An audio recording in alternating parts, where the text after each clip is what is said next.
राष्ट्रीय green tribunal central zone में पेश किए गए हलफनामे में याचिकाकर्ता वरिष्ठ भाजपा नेता सुरेंद्र सिंह शेखावत पर की गई टिप्पणी पर विवाद शुरू हो गया है। भाजपा नेता ने प्रतिष्ठा धूमिल करने का आरोप लगाते हुए स्मार्ट सिटी अधिकारियों को स्पष्टीकरण मांगा है। स्पष्टीकरण नहीं मिलने की स्थिति में कानूनी कार्रवाई की चेतावनी दी है।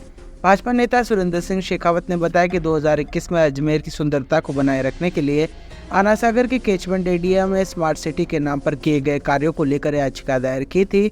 इस याचिका के जवाब में सीईओ व आयुक्त नगर निगम की ओर से जवाब पेश किया गया।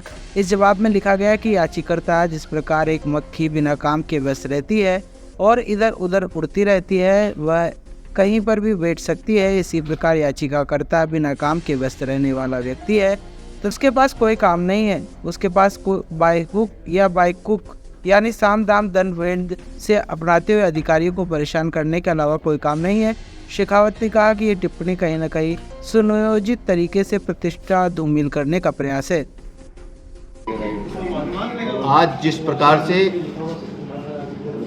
जो नगर निगम आयुक्त और स्मार्ट सिटी के सीईओ द्वारा एनजीटी में जो हलफनामा दिया गया, उस हलफनामे में मेरे पे जिस प्रकार से भिन्न भिन्न प्रकार के जिन आरोपों को मैं नहीं बताना चाहता हूँ, इस प्रकार के आरोप लगाए कि मैं एक गैर राजनीतिक व गैर नागरिक हूँ, मैं अच्छा नागरिक नहीं हूँ, मैं पर्यावरण के बारे में नहीं जानता हूँ। एक मक्खी जिस प्रकार से किसी काम के इधर से उड़कर उधर बैठती है, उसी प्रकार से मेरे कोई काम नहीं है।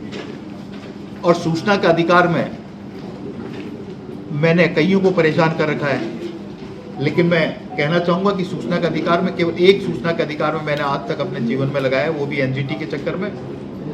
आना सागर की ड्राइंग जरूर मैंने मांगी थी कि आना सागर की ड्राइंग जो आप लोगों ने तैयार करी वो ड्राइंग दें। उसके अलावा मेरे जीवन काल में मैंने आज तक किसी प्रकार का भी कोई भी किसी से रिकॉर्ड तलब नहीं किया और ना ही किसी का अतिक्रमण तुड़वाया, ना ही किसी अधिकारी पे दबाव बनाया।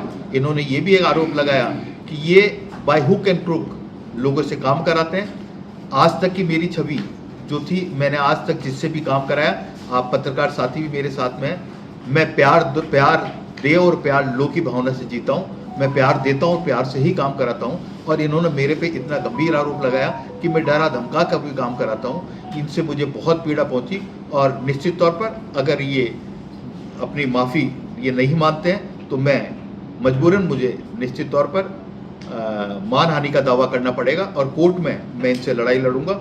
और ज़मीनी लड़ाई, मेरे फैन फॉलोइंग जो है वो कल मेरे पास आए थे, उन लोगों ने बहुत सारी, मैंने उनको मना किया, लेकिन ज़मीनी लड़ाई के लिए मेरी सेना पूरी तैयार है।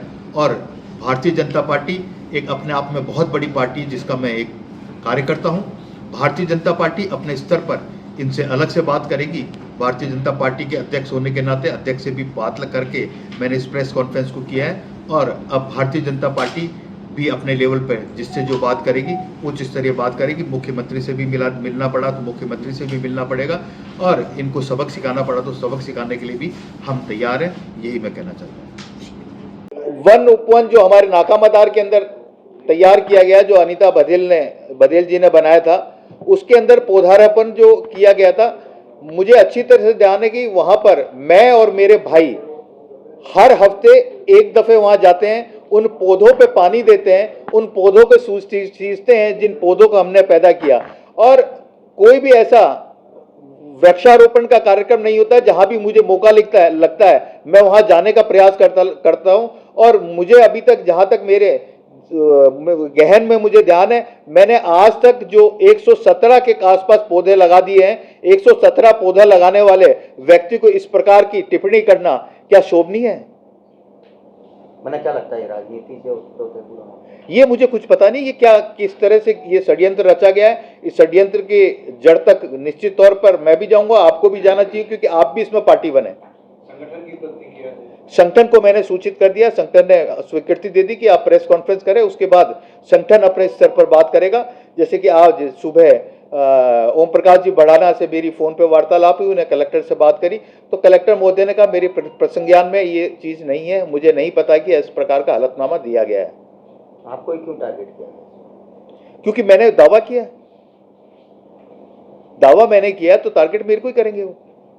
वो जो भी दावा करता है ये स्मार्ट सिटी के जितने भी कारणे में उनको उजागर करता है, उसको किसी न किसी प्रकार से दबाने का कार्य करते हैं, और जो कार्यकारिणी में उन पर पर्दे डालने का काम करते हैं, और मैं उन पर्दों को उठाने का काम कर रहा हूं। इसलिए निश्चित तौर पर मैं ही उनको नजर आया, इसलिए इस प्रकार का हलफनामा मुझे दिया, और जरूरत पड़ी तो निश्चित तौर पर मैं मानहानि का दावा भी करूंगा। और मैंने एनजीटी को भेज दिए हैं लेटर, कल मैंने जो एप्लीकेशन होती है भेज दी है, वहाँ से जो कॉपी है वहाँ से सर्टिफाइड कॉपी 4-5 दिन में कॉपी आ जाएगी। उसके बाद मैं निश्चित तौर पर अगर ये काबू नहीं आते हैं तो मैं मानहानि का दावा जरूर करूंगा, और इन्हें बताऊंगा कि कोर्ट में किस प्रकार से गलत हलफनामे के देने की सजा क्या होती है। आप स्पष्टीकरण मांग रहे हैं, माफीनामा? मैं माफीनामा मांग रहा हूँ।